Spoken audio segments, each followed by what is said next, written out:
Of all the financial titans and philanthropists of the 20th century, none are more complex or mysterious than George Soros.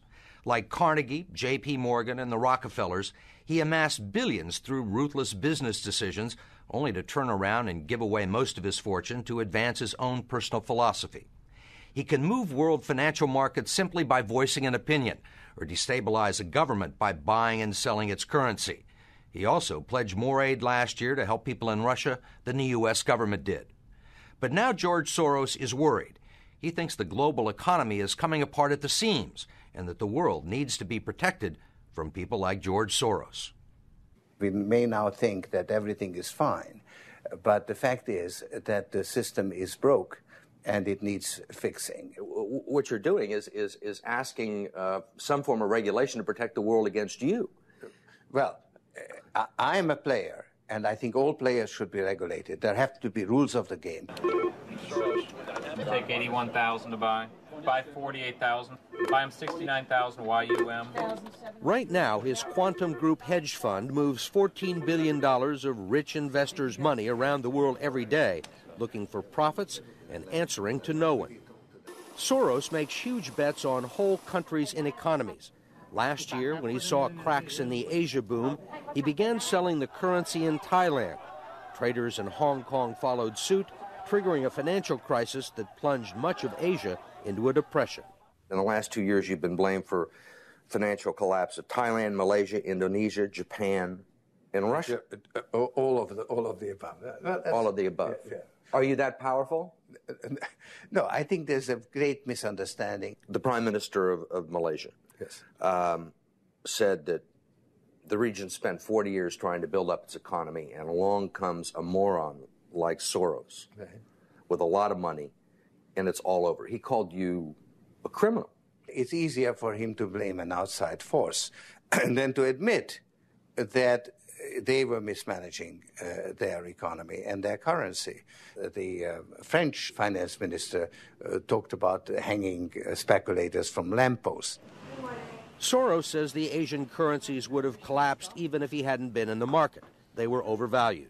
He says people tend to follow his lead because he's been so successful. I think that I've been blamed for everything. I am basically there to make money. I cannot and do not look at the social consequences of what I do. This man is a carnivore of the first order. Jim Grant is the editor of Grant's Interest Rate Observer and one of Wall Street's most respected analysts. He never tires of watching Soros, in part because of the huge bets he's willing to place on his hunches. He has always amazed the people he's worked with at his audacity and his willingness to back up his commitments with enormous sums of money. It causes the blood to drain from ordinary mortals' faces. Like risking $2 billion in Russia. When the Russian market began falling apart in August, Soros was the country's single largest investor. He called the U.S. Treasury and asked Uncle Sam for $7 billion to prop up the ruble. When U.S. officials failed to intervene, Soros wrote a letter to the Financial Times of London saying he thought the Russian currency should be devalued by as much as 25%. A few words from Soros were enough to cause panic selling that fueled the crash. What's it like to have a statement that you make have such serious, grievous consequences? I mean, you can, it looks to me like in a number of situations you can take a position against a currency or make a statement, and the whole country falls apart. Well, it's a tremendous sense of responsibility, actually. And it's also a humbling experience because I am actually trying to do the right thing, and sometimes what I do has an unintended negative consequence, as it did in Russia. For both the Russian middle class and for Soros, who lost his $2 billion. Whatever his motivations, no one can accuse him of greed. He's backed away from the day-to-day operation of his businesses and is giving away his billions now with the same determination that he made them in places like Haiti, a country that has less money in the bank than he does. Last month, he brought the First Lady with him for a look at some of the projects his foundation is funding. This is Mr. George Soros, and he's going to be helping the hospital. This year, Soros plans to give away almost $500 million around the world. In Bosnia, when the water supply to Sarajevo was cut off at the height of the siege, it was Soros who wrote a check to jury-rig a pipeline through an abandoned highway tunnel.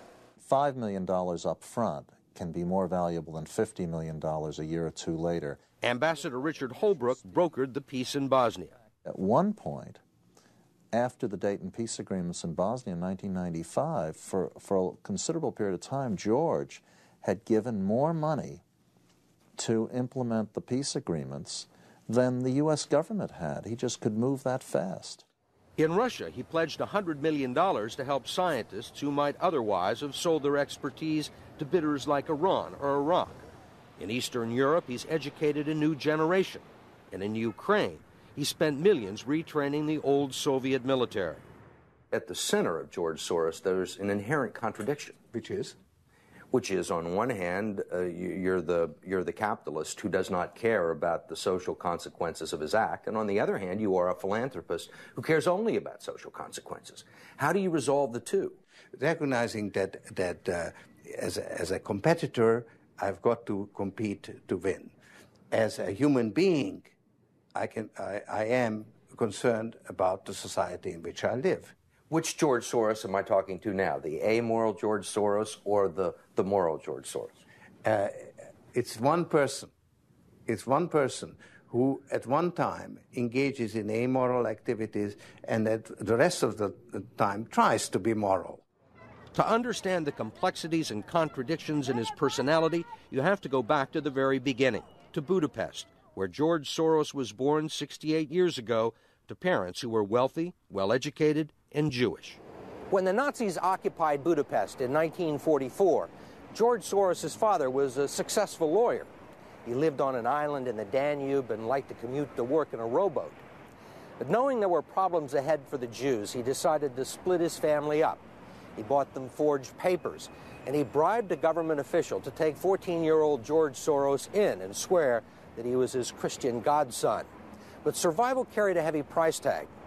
While hundreds of thousands of Hungarian Jews were being shipped off to the death camps, George Soros accompanied his phony godfather on his appointed rounds, confiscating property from the Jews. These are pictures from 1944 of what happened to George Soros' friends and neighbors. You're a Hungarian Jew who escaped the Holocaust by posing as a Christian. Right. And you watched lots of people get shipped off to the death camps. Right. I was 14 years old. And I would say that that's when my character was made. In what way?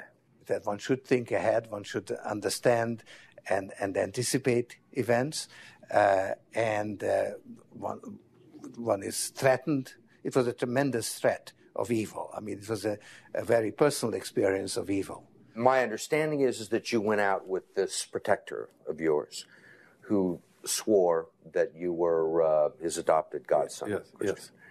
Went out, in fact, and helped in the confiscation of property from the Jews. That's right. Yes. I mean, that sounds like an experience that would send lots of people to the psychiatric couch for many, many years.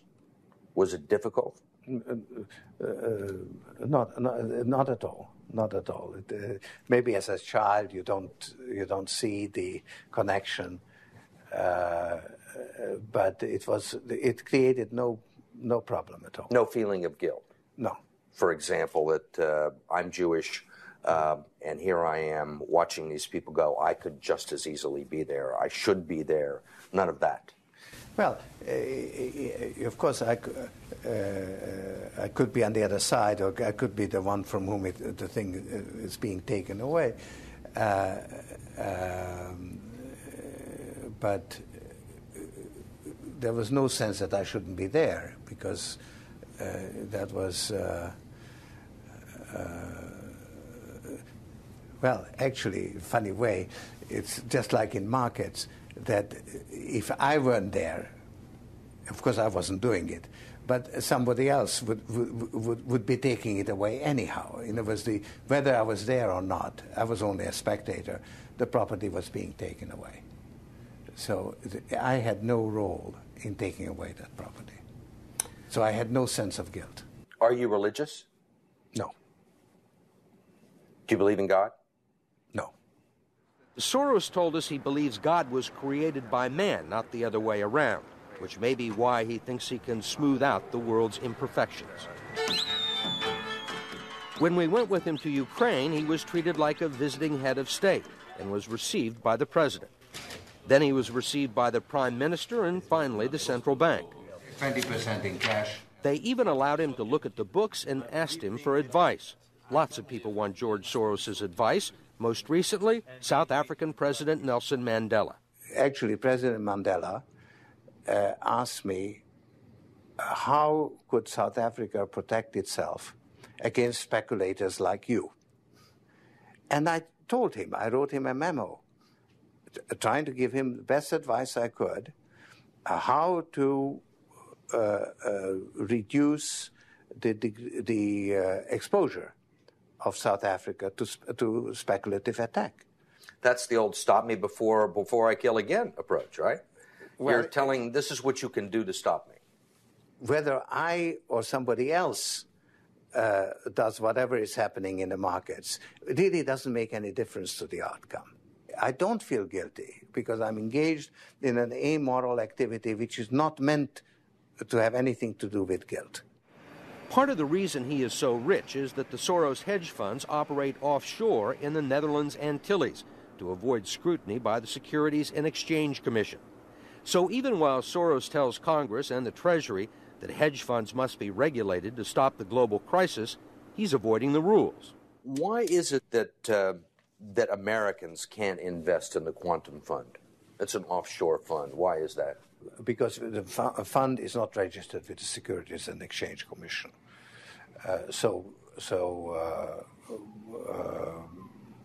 We are not licensed to do business in the United States. That's right. Because? Because we are not registered with the Securities and Exchange Commission.